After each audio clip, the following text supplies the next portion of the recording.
relecture de Montaigne qui nous est proposée donc par Isabelle Crière. Isabelle Crière qui est une collègue, qui est une amie aussi, et qui est donc professeure de philosophie au lycée Voltaire d'Orléans, docteur en philosophie, spécialiste de Montaigne et du scepticisme moderne. Donc Isabelle s'intéresse à la question de la différence des sexes et du genre dans l'histoire de la philosophie occidentale.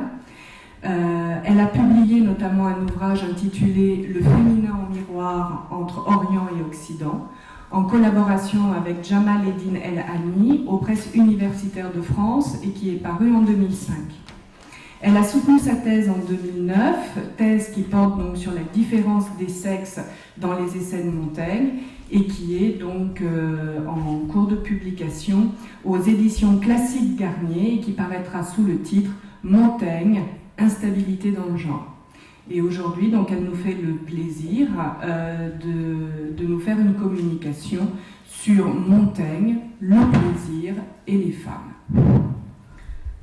Merci à vous d'être là. Je voudrais que ma collègue, j'ai oublié mon réveil, en général j'aime bien avoir un réveil pour être très carré dans le temps, que tu me dises bien l'heure, etc. Donc je ne vais pas faire trop d'introduction longue, j'attaque tout de suite. Donc Montaigne, le plaisir et les femmes. Dans la seconde moitié de la Renaissance en France, à une époque où les guerres de religion font rage, le matérialisme antique est l'objet de scandales. Les défenseurs de ce courant de pensée sont qualifiés de sacrilège, d'athéisme et d'existence bestiale. Je rappelle, pour surtout les élèves, que le matérialisme antique trouve son expression aboutie en Grèce avec Épicure et son prolongement romain plus tardif chez Lucrèce. Au XVIe siècle, de rares éditions de ces auteurs circulent de manière clandestine ou tronquée parce qu'on essaie de forcer un rapprochement avec la pensée chrétienne. Montaigne lit les matérialistes antiques et plus particulièrement De la nature de Lucrèce, juste après la mort de la Boétie. Son admiration est sans conteste. Il ne fait pas de doute que l'auteur des essais se soit imprégné de la leçon épicurienne par le biais de sa lecture de Lucrèce. Grâce à Montaigne, la philosophie matérialiste fait son entrée dans la modernité française. Avec une étonnante perspicacité, Montaigne a perçu la dimension libératrice de cette pensée. Il est fort probable qu'elle ait représenté pour lui un remède à l'état de dépression grave dans lequel avait plongé le deuil de la Boétie. Lorsque Montaigne écrit que le plaisir est son but ou que l'extrême fruit de sa santé c'est la volupté, le plaisir c'est un thème central des essais, la volupté aussi, il s'affirme avec courage comme un partisan fervent d'Épicure et de Lucrèce. Pourtant, la philosophie du plaisir et l'hédonisme, ces deux mots signifient la même chose, que propose Montaigne est originale dans la mesure où il s'inscrit dans un dialogue entre le matérialisme antique et le scepticisme radical, le pyrrhonisme, qui se dégage des essais. La présente communication a pour objet de mettre en relief la singularité de l'analyse montaignienne de l'amour en éclairant ses présupposés philosophiques et sa valeur théorique et éthique.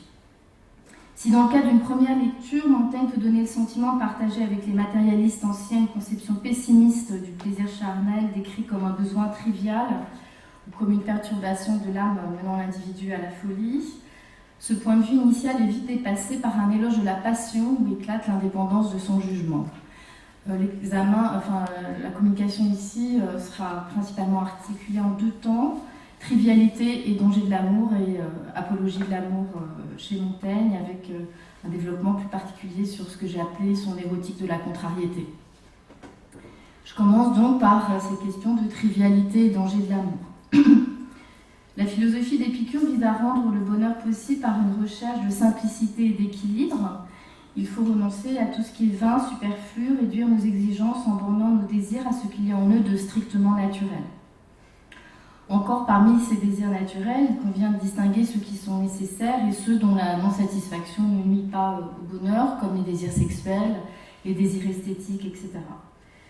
Les désirs qui ne sont ni naturels ni nécessaires trouvent leur origine dans l'opinion, l'imagination, l'artifice, et les plaisirs qu'ils suscitent sont à fuir parce qu'ils nous ouvrent vers une sorte d'infini.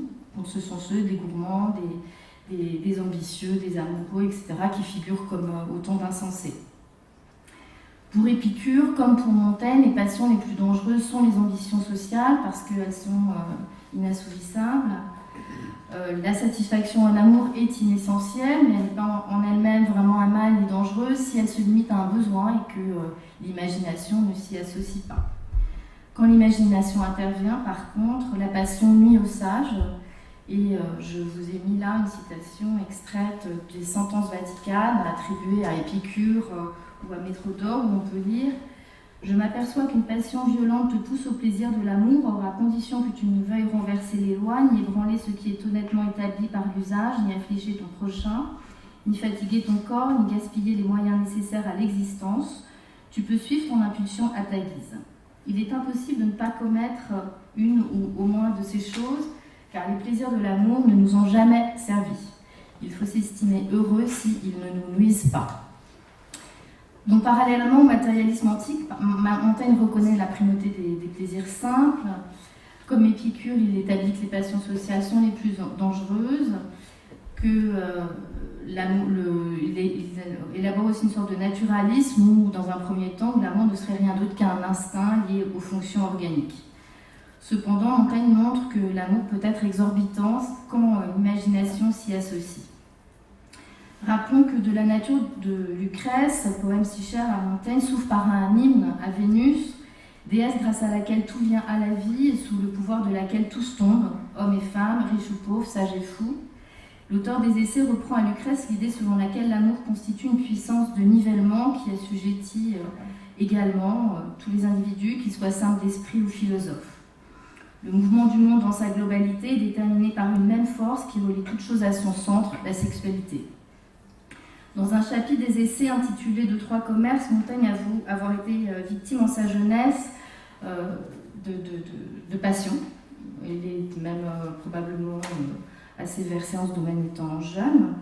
Il évoque les cruelles leçons qu'il en a reçues et sa volonté de les combattre. À une première lecture, donc, Montaigne semble avoir pour but de désenchanter l'amour et de rabaisser l'homme qui en est le jouet. Il convient toutefois de marquer le caractère provisoire de ce dénigrement qui se change en apologie paradoxale. Le matérialisme ancien, à l'opposé d'un ascétisme dur, valorise le plaisir. La philosophie épicurienne demande de se recentrer sur les désirs naturels et de se détacher des désirs d'opinion, d'imagination vide et vain. Mais selon l'auteur des essais, l'homme moderne a sophistiqué la nature, dont on ne trouve plus que quelques traces chez les Indiens du Brésil ou dans la simplicité du vivre et mourir des paysans. Pour ce qui nous concerne, nous n'avons plus affaire qu'à la coutume. La plupart des désirs humains trouvent leur origine dans l'artifice, l'imagination et le vide, car l'homme lui-même est partout vent, écrit Montaigne, comme le reconnaît l'anthropologie sceptique, où la vanité devient un caractère constitutif de l'homme tout en étant délivré des notions chrétiennes de péché ou de chute. Je lis « Moi qui me vante d'embrasser si curieusement les commodités de la vie et si particulièrement y trouve, que quand j'y regarde ainsi finement, à peu près que du vent, les plaisirs purs de l'imagination ainsi que les déplaisirs sont les plus grands. »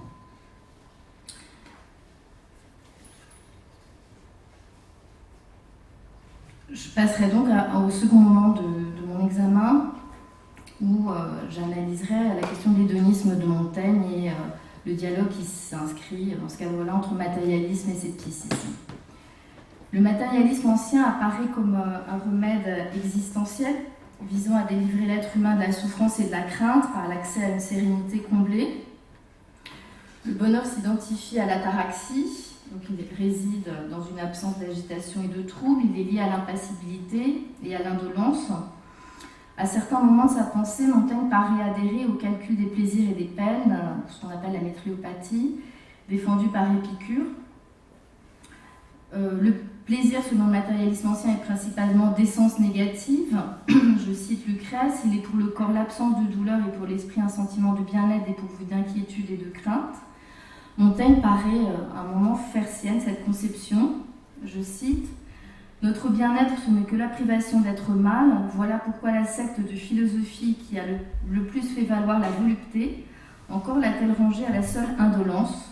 Le n'avoir point de mal, c'est le plus avoir de bien que l'homme puisse espérer. » Pourtant, l'hédonisme que Montaigne défend se distingue radicalement du matérialisme antique parce que l'auteur des essais élabore sa philosophie du plaisir en se référant à un scepticisme radical ou à un pyrrhonisme nouveau. Rien, en effet, n'est plus opposé à sa pensée que les notions d'apathie, d'indolence et d'ataraxie. L'hédonisme de Montaigne s'écarte de la philosophie d'Épicure parce qu'il est lié à une critique de l'ontologie, c'est-à-dire une critique de l'être comme stabilité ou fondement permanent du réel. Pour Montaigne, la stabilité de l'être est une fiction et la constance apparaît comme une illusion. L'idée d'une mobilité de toute chose n'est pas incompatible avec la physique matérialiste, puisque les agrégats des atomes sont aléatoires et transitoires, je ne vais pas m'étendre là-dessus. Cependant, il y a une stabilité avec la notion d'atome. Montaigne rejette tous ces dogmes, stabilité du monde, accès à l'être et à la vérité. La considération de l'être comme une fiction et la reconnaissance de l'impermanence ont des conséquences considérables sur l'hédonisme qui se dégage des essais. Les plaisirs en repos deviennent rares et passagers et les plaisirs en mouvement sont réhabilités. Il ne s'agit certes pas de sacrifier toute recherche d'équilibre et de stabilité, ni de se livrer à une dissolution totale de soi dans le mouvement. Je cite « Composer nos mœurs est notre office, non pas composer des livres et gagner, non pas des batailles et provinces, mais l'ordre et tranquillité de notre conduite. Notre grand et glorieux chef-d'œuvre, c'est vivre à propos. » Montaigne rappelle à plusieurs reprises la nécessité d'une possession de soi et d'un contrôle. L'essentiel est de se ravoir soi. Il importe cependant de rendre compte de la complexité de la recherche d'équilibre dans les conditions du mobilisme universel. Avec le scepticisme moderne des essais, l'accès à la tranquillité ou à l'accalmie devient difficile. L'impermanence du monde invite le pyrrhonien moderne à renoncer au repos, y compris pour lui-même. À l'encontre d'une aspiration à l'ataraxie, l'éthique sceptique moderne se présente comme l'acceptation d'une agitation ou d'une fièvre jamais interrompue.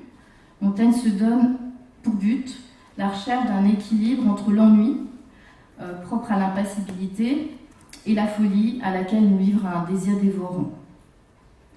Il pense la quête intellectuelle, tout comme l'amour, en termes de synégétique, c'est-à-dire en termes de chasse, de langage des chasses. Je cite « Nul esprit généreux ne s'arrête en soi, ses poursuites sont sans terme et sans forme, son aliment c'est admiration, chasse, ambiguïté. » En l'amour, le plaisir réside aussi en la chasse elle-même et s'éteint avec la possession de l'objet convoité. Je cite encore « Qui n'a jouissance qu'en la jouissance, qui ne gagne que du haut point, qui n'aime la chasse qu'en la prise, il ne lui appartient pas de se mêler à notre école. » Le plaisir résidant dans l'insatiabilité du désir, il ne saurait nullement se limiter à l'indolence ou à l'aspiration à un repos. La douleur n'est certes pas souhaitable, mais nous priver de la passion sous prétexte qu'elle risque de nous exposer à des tourments n'est pas non plus enviable. Il ne faut ni suivre les souffrances, ni les fuir, écrit Montaigne, il faut les recevoir, comme elles se présentent quand elles sont incontournables. Dans ce cadre d'un hédonisme particulier, Montaigne présente une érotique de la contrariété. Pour maintenir le trouble de la passion, le philosophe sceptique met en place une érotique de la contrariété, donc ce qu'on pourrait appeler un art de dresser les obstacles. Il s'agit en amour de créer la difficulté, je cite Montaigne, il en va ainsi partout, la difficulté donne prix aux choses. Pour retarder la satisfaction du désir qui coïncide avec l'extinction de la passion, il faut multiplier les préambules et procéder par degrés ou par gradation. Pour arrêter la fuite de la volupté, il s'agit d'inventer des détours. Le philosophe sceptique voudrait faire de l'amour un dédale somptueux aux multiples couloirs et aux galeries innombrables. Je vais là essayer de vous inscrire une citation. Voilà. Plus il y a de marches et de degrés, plus il y a de hauteur et d'honneur au dernier siège. Nous devrions plaire d'y être conduits comme il se plaît au palais magnifique, par divers portiques et passages, longues et plaisantes galeries et plusieurs détours. Cette dispensation reviendrait à notre commodité. Nous y arrêterions et nous aimerions plus longtemps. Sans espérance et sans désir, nous n'allons plus qui vaille. Notre maîtrise et entière possession leur est infiniment à craindre. Depuis qu'elles sont du tout rendues à la merci de notre foi et constance, elles sont bien peu hasardées. La réhabilitation de la cérémonie, un jeu subtil entre pudeur et impudeur, voilement et dévoilement, s'intègre dans cette stratégie. Si Montaigne dresse une critique de la gloire qui s'insère dans une suite d'opposition entre l'être et le paraître, cette gloire apparaît à nouveau du côté du commerce amoureux. Les femmes simulent la froideur ou l'ignorance en matière de sexualité pour donner l'illusion qu'il y a du mérite et de la gloire à les conquérir. Montaigne encourage les femmes à avoir suffisamment de respect pour elles-mêmes pour ne pas céder trop hâtivement aux avances qu'on leur fait. Pour attiser le désir, il convient de valoriser les ruses, les dérobades ou les refus cuisants. Je cite Montaigne, « Apprenons aux femmes à se faire valoir, à s'estimer, à nous amuser et à se jouer de nous. » Une inversion des rapports de pouvoir dans la séduction s'esquisse où le féminin n'est plus présenté dans une naïveté qui se laisse abuser, mais où les femmes sont incitées à tromper artificiellement les hommes pour maintenir la vivacité de leurs désirs. Une étrange complicité se noue par laquelle le philosophe sceptique demande aux femmes de se rendre maîtresses du jeu, pour demeurer lui-même dans l'état d'agitation propre à la passion. Je cite encore, « Qu'elles fuient toujours devant nous, je dis celles-mêmes qui ont à se laisser attraper. Elles nous battent mieux en fuyant. » La passivité féminine manifestée dans la fuite se change en une victoire paradoxale, puisque celui qui gagne n'est pas l'assaillant, comme on aurait tendance à le croire, mais celui qui se dérobe. Les femmes ne sont pas toujours rivées à la passivité, à la fuite ou à l'absence d'initiative pour se rendre désirables. Montaigne va jusqu'à déceler un courage et une vaillance exemplaires dans l'affirmation de leur désir sexuel. L'histoire de Thalestris, reine des Amazones, en témoigne. Donc Thalestris va trouver Alexandre le Grand pour lui déclarer tout haut et en public que le bruit de ses victoires et de sa valeur l'avait mené là pour qu'ils couchent ensemble et qu'ils fassent ensemble quelque chose de grand. C'est intéressant de voir que la référence au mythe des Amazones n'est pas anodine, puisque c'est une référence capitale dans la pensée qui défend la gynécocratie, c'est-à-dire le pouvoir politique des femmes. À la fin, sur les vers de Virgile, juste après l'anecdote rapportée sur Thalestris, Montaigne récuse l'essentialisme hiérarchique des sexes et reconnaît l'existence d'une nature unique et profonde des hommes et des femmes, sous la différence biologique et l'hétérogénéité des acquis historiques et culturels. Je dis que les mâles et femelles sont jetés en même moule, sauf l'institution et l'usage, la différence n'y est pas grande. Platon appelle indifféremment les uns et les autres à la société de toute étude, exercice, charge, vacation guerrière et paisible, en sa République, et le philosophe Antisthène ôtait toute distinction entre leur vertu et la nôtre. Son rejet d'une hétérogénéité des sexualités féminines et masculines joue un rôle incontestable dans la reconnaissance d'une égalité plus globale. L'érotique développée dans les essais s'appuie sur une conception sceptique du plaisir, elle est aussi indissociable d'une éthique. Quand Montaigne fait part de son expérience personnelle de l'amour physique, il avoue que rien ne lui inspire plus d'horreur que l'idée de posséder un corps sans sa volonté. Il faut savoir qu'à la Renaissance, quand même, la pratique du viol était relativement courante, si je puis dire. L'amour physique ne saurait se concevoir donc comme une domination. C'est une relation libre où l'amant n'a droit à aucune usurpation d'autorité. Si un des enjeux de l'érotique sceptique est de maintenir l'insatiabilité du désir pour préserver l'agitation de l'âme, on peut en déduire que l'amour physique est foncièrement lié à la nécessité de conquérir la volonté d'un sujet toujours libre. L'amour est une relation éthique dans la mesure où il permet la reconnaissance de deux subjectivités et où il demande le respect des personnes dans leur autonomie. Pour renforcer ce point capital, Montaigne se réfère aux courtisanes italiennes. Donc les courtisanes italiennes, ce n'est pas du tout les prostituées qui sont amenées à faire ce travail par une misère économique. Ce sont des femmes tout à fait estimées à l'époque de la Renaissance. Donc paradoxalement, ces femmes qu'on pourrait croire à la merci des hommes, puisqu'elles n'assurent leur existence qu'en vendant leur corps, sont présentées par l'auteur des essais comme ayant suffisamment de considération pour elles-mêmes pour préserver une indépendance à laquelle elles attachent la plus haute valeur. Je cite Montaigne, « Les courtisanes italiennes ne vendent que le corps. La volonté ne peut être mise en vente, elle est trop libre et trop sienne. Au sein du don qu'elles font de leur corps, leur liberté marque une distance qui empêche leur possession totale. C'est pourquoi les courtisanes sont si désirables. Leur conquête est difficile parce qu'elles ne visent pas uniquement la possession du corps, mais qu'elles aspirent à toucher leur intention pour en obtenir au moins provisoirement l'assentiment sincère. » Donc je vous mets une citation sur les courtisanes. Ils font les poursuivants en Italie et les transis de celles-mêmes qui sont à vendre et se défendent ainsi qu'il y a des degrés en la jouissance et que par service ils veulent obtenir pour elles celle qui est la plus entière. ainsi se disent que c'est la volonté qu'ils entreprennent et ont raison, c'est la volonté qu'il faut servir et pratiquer. Contrairement à Épicure ou à Lucrèce qui veulent réduire l'amour à un besoin non électif, susceptible de se satisfaire du premier corps venu, l'auteur des essais établit que l'amour est une relation d'affinité individuelle. Il ne saurait se limiter au plaisir corporel. Les séducteurs qui prétendent l'y réduire, qui s'y portent sans affection, passent à côté de la volupté selon Montaigne. Je lis encore, cette tromperie rejaillit sur celui qui l'a fait, il ne lui coûte guère, mais il n'acquiert aussi rien qui vaille. Donc il passe à côté de la volupté. Pour parvenir à la jouissance, le corps ne suffit pas, il faut désirer aussi avec l'esprit, cela suppose d'aimer. Dans le commerce érotique, le lien entre les partenaires suppose non seulement un échange dans le plaisir, une complicité de corps et d'esprit, une forme de délicatesse et d'attention réciproque, mais aussi une attitude de déférence et de respect à l'égard de l'objet désiré, qui doit toujours être représenté comme élevé et difficilement accessible. L'ardeur intense et craintive, l'amant s'y révèle moins un conquérant qu'un serviteur. Je cite encore Montaigne. Je craignais superstitieusement d'offenser et respecte volontiers ce que j'aime. Outre qu'en cette marchandise qui ôte la révérence en efface le lustre, j'aime qu'on y fasse un peu l'enfant, le craintif et le serviteur. En faisant de l'indépendance et de l'insaisissabilité les stimulants du désir et les gages de l'amour, même dans le couple, Montaigne prend acte de l'autonomie de la femme avec les incertitudes qu'elle implique. La reconnaissance de cette indépendance a des connaissances étonnamment modernes et subversives. À l'encontre de la plupart de ses contemporains, philosophes, juristes et théologiens, qui s'appuient sur la croyance en un désir féminin démesuré pour justifier la domination masculine, l'auteur des essais revendique le droit pour les femmes de disposer librement de leur corps, dans les limites du contexte historique tout de même. La générosité en tant qu'indulgence et libéralité caractérise l'éthique sceptique.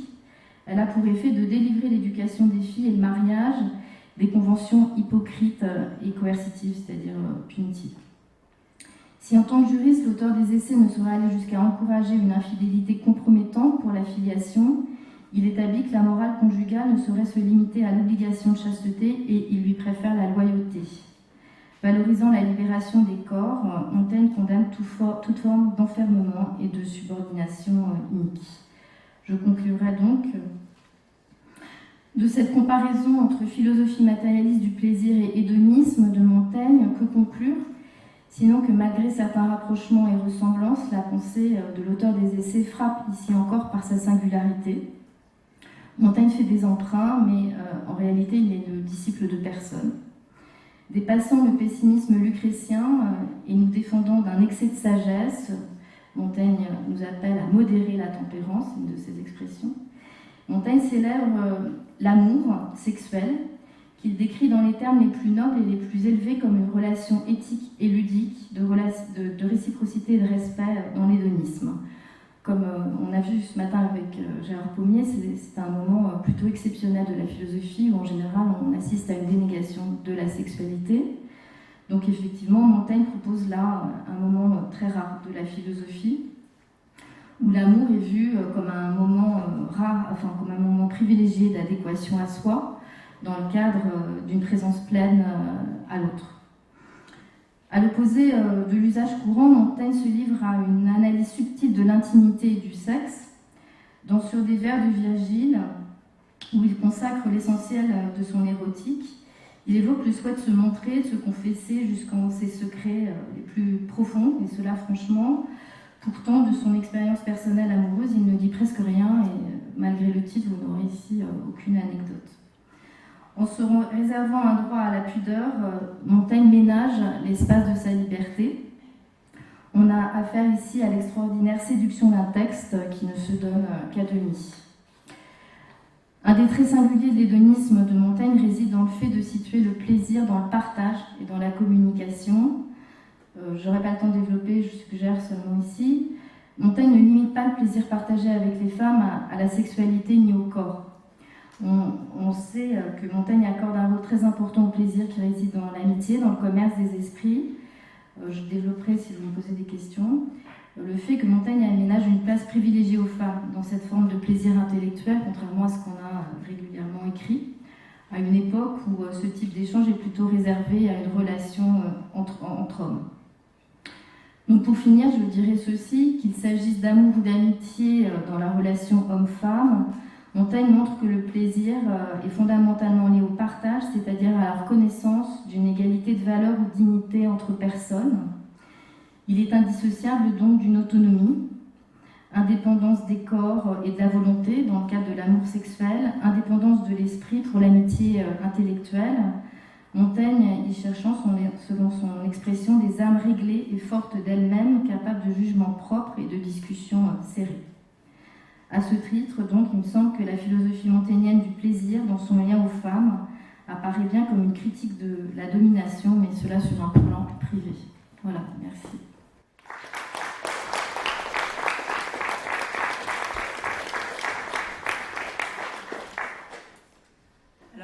Merci Isabelle. Alors l'exposé étant très spécifique et important sur Montaigne, ce que je propose c'est qu'on passe directement aux questions. Voilà. Donc est-ce qu'il y aurait des questions ou des réactions aussi, parce que c'est un exposé qui ne peut pas laisser indifférent sur ce nouveau rapport au plaisir que nous expose Montaigne. Alors si personne réagit, moi j'aurais... Oui, tu veux ? C'est une nouveauté historique au moment où Montaigne parle? Est-ce que c'est une sorte d'avant-garde ou est-ce que ça fait partie d'une constellation d'intellectuels qui ont des positions voisines? Il y a l'idée à la Renaissance de désirer le désir, mais il me semble qu'il y a peu d'analyses aussi. Enfin, Montaigne développe beaucoup sur la question quand même de ce qu'est le plaisir sexuel, et je n'ai pas rencontré trop d'analyse aussi approfondie, quoi. Mais c'est vrai que il y a cette idée à la Renaissance de désirer le désir. Maintenant, je pense que c'est intéressant de voir la manière dont Montaigne rattache vraiment cette notion-là à un fondement philosophique qui est pour moi le pyrrhonisme, quoi. Alors, désirer le désir peut-être, mais il me semble quand même avoir entendu dans ton exposé un rapport à l'amour aussi. Ouais. Donc il y a quelque chose, il me semblait, dans ton exposé de l'ordre de l'instabilité, une instabilité qui serait même à protéger. Instabilité qui est aussi dans l'anthropologie sceptique, c'est-à-dire on est foncièrement inconstant, irrésolu, instable, et du coup il n'y a pas trop d'autres alternatives que la passion finalement dans ce cadre-là. Alors comment peut-on aimer et l'amitié est-elle possible ? Il y a une loyauté, il y a des fidélités quand même, puisqu'il y a la relation exceptionnelle de Montaigne avec Marie de Gournay.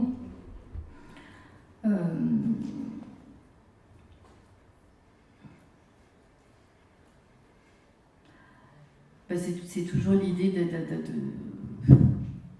d'une constance quand même dans une relative inconstance. Je sais pas si j'ai... Le désir s'entretient lui-même, c'est ce que tu dis. Oui, et je pense aussi qu'il faut faire... Bon, là, c'est peut-être moi qui tire un peu Montaigne, mais je crois qu'il y a Montaigne élabore sa philosophie dans le cadre d'une expérience extrêmement intime. L'éloge qu'il fait de la passion, c'est sur des vers de Virgile, où il précise bien que ce texte-là, il le considère comme les adieux à la vie. Donc ça s'inscrit sur un fond de précarité radicale, qui est la précarité même de l'existence, et puis il y a la question de l'impuissance aussi de l'homme vieillissant qui pense d'autant plus l'amour comme un manque.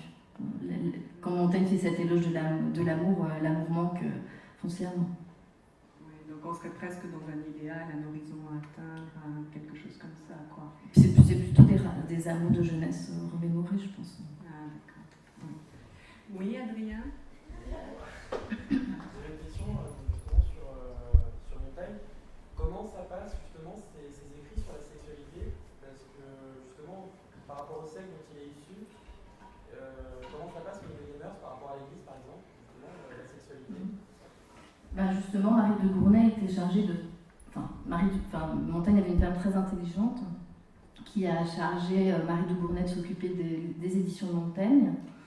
Et il s'agissait vraiment de faire en sorte que ces éditions ne soient pas trop édulcorées. Et Marie de Gournay a très bien compris le caractère novateur et fondamental de la manière dont Montaigne abordait la sexualité. Et voilà, elle a fait un travail de protection de cette liberté de propos, qui n'allait pas de soi. Montaigne, ensuite, au XVIIe siècle, a été extrêmement critiqué. Et Et puis après, on peut envisager qu'il y a quand même des échos importants avec le 18e, dont des gens comme la métrique, écrit sa Vénus métaphysique, etc. Bon, j'ai pas eu le temps de... Ça, ce serait un prochain travail, quoi. Oui. Montaigne valorise la passion. Qu'est-ce qu'il pense du mariage et de la possibilité de la passion dans le mariage? Oui, alors, la passion, elle est plutôt du côté de l'adultère, hein, chez Montaigne.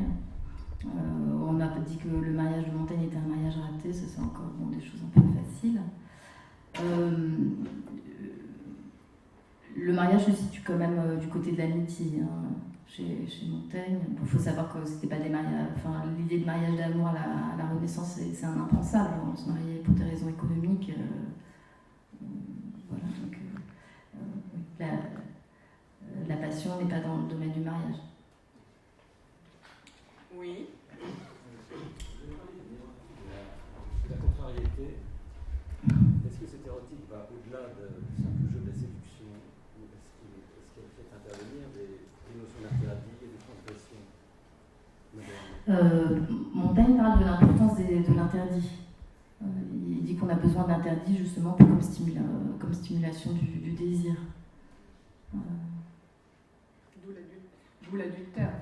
Oui, c'est ça. Les interdits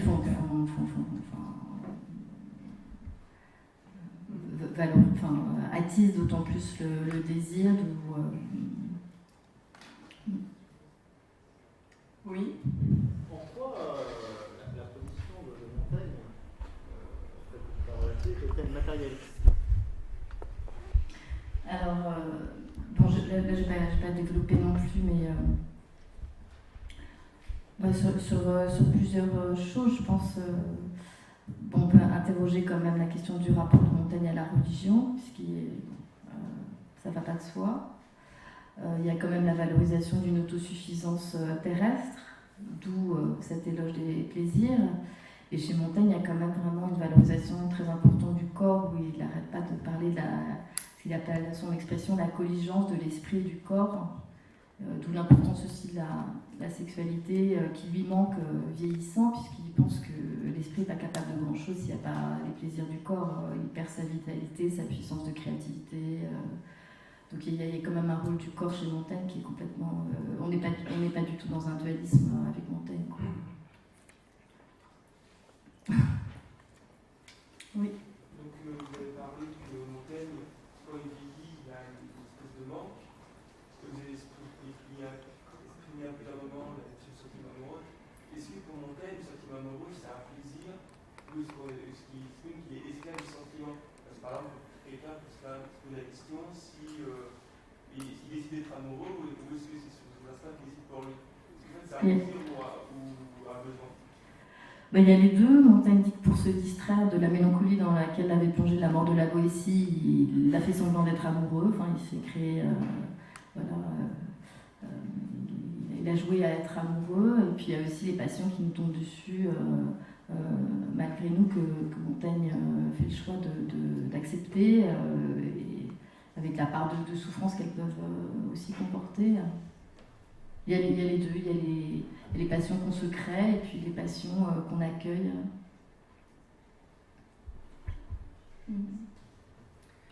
Est-ce qu'il y aurait d'autres questions? Non? Alors, s'il n'y a pas d'autres questions, on passe donc à la seconde communication de cet après-midi.